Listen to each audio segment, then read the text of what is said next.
মাননীয় প্রধান উপদেষ্টা যিনি হচ্ছেন আমাদের ডক্টর ইউনূস, চমৎকার একজন মানুষ। ওনার প্রতি আগে এতটা আমাদের পরিচিত ছিল না, বাট হঠাৎ করে উনি যখন আমাদের প্রধান উপদেষ্টা হয়েছেন তখন তার থেকে আমরা যে চীনা পরিচিত। কিন্তু তাদের আলোচনাগুলো শুনলে আসলে চমৎকার সুন্দরভাবে কথা বলেন, আস্তে আস্তে কথা বলেন।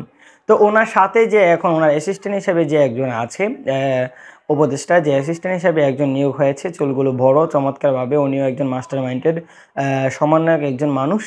তো তার মেধা দিয়েতে আমরা শুনতে পেরেছি যে এই জিনিসটা কাজগুলো করেছেন। আচ্ছা, যাই হোক, এগুলো আমরা না বলি, তবে এই যে ওনার এই বিষয়টা নিয়ে আমরা একটু প্রতিবাদ করার জন্য চেষ্টা করব। তো উনি বলছিলেন, একটা স্ট্যাটাস দিয়েছেন যে এই দেশ থেকে আওয়ামী লীগের সাথে সাথে জামাত ইসলাম এবং যারা আলেম ওলামাদেরকে সাপোর্ট করে এবং আলেমরা যারা আছে তাদেরকে তারা এই দেশ থেকে তাড়িয়ে দেওয়ার জন্য চেষ্টা করবে, এই ধরনের তাদের চিন্তাভাবনা আছে। তো তাদের স্ট্যাটাসের মাধ্যমে এই জিনিসটা বলতে চাচ্ছে যে মৌলবাদী যারা আছে, মৌলবাদী বলতে এখানে কিন্তু হিন্দু ধর্মের মানুষদেরকে বোঝানো হয় নাই, খ্রিস্টানদেরকে বোঝানো হয় নাই, এরপর ইহুদি খ্রিস্টান নাসারা এবং শিয়া যারা আছে তাদেরকে বোঝানো হয় নাই। এখানে মৌলবাদী বলতে আলেম ওলামাদেরকে বোঝানো হয়েছে। তিনি চেয়েছেন এবং তিনি চাচ্ছেন যে এই আন্দোলনের মাধ্যমে এবং তানার মাধ্যমে আলেম ওলামাদেরকে এই দেশ থেকে পালাতন করতে হবে এবং আলেমদেরকে ধরাতে হবে, এই ধরনের চিন্তাভাবনা আছে ওনাদের।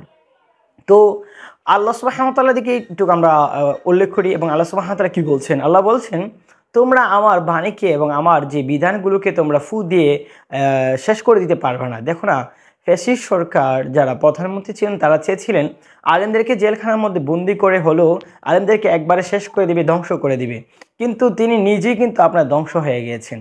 তো আমাদের যে প্রধান উপদেষ্টার যে অ্যাসিস্ট্যান্ট হিসেবে আছে আমাদের প্রিয় একজন সমন্বয়ক, তো ওনারাও যতভাবে চেষ্টা করুক না কেন, তারা চাইবে, তাদের স্ট্যাটাস দিবে, কিন্তু বিভিন্ন ধরনের ষড়যন্ত্র তারা করবে এদেশ থেকে আলেম ওলামাদেরকে ডাইভার্ট করা দেওয়ার জন্য। কিন্তু আমরা এই জিনিসটা চিন্তা করি যে আমরা এই জিনিসটা আমরা লালিত করি যে আলেমদের সাথে আমাদের প্রিয় মুসলিম উম্মাহ এবং বিভিন্ন ধর্মের মানুষগুলো আলেমদের সাথে এখনও আছে, ভবিষ্যতে থাকবে, অতীতেও তারা মূলত ছিল, আমরা দেখতে পেরেছি।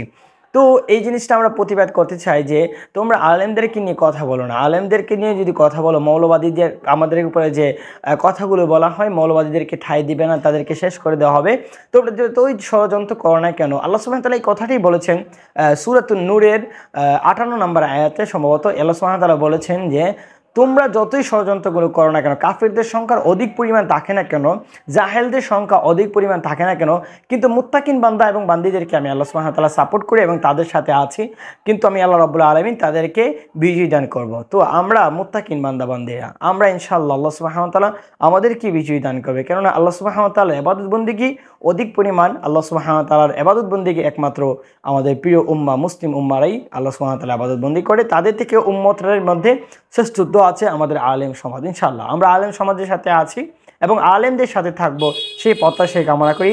আসসালামু আলাইকুম ওয়া রাহমাতুল্লাহি।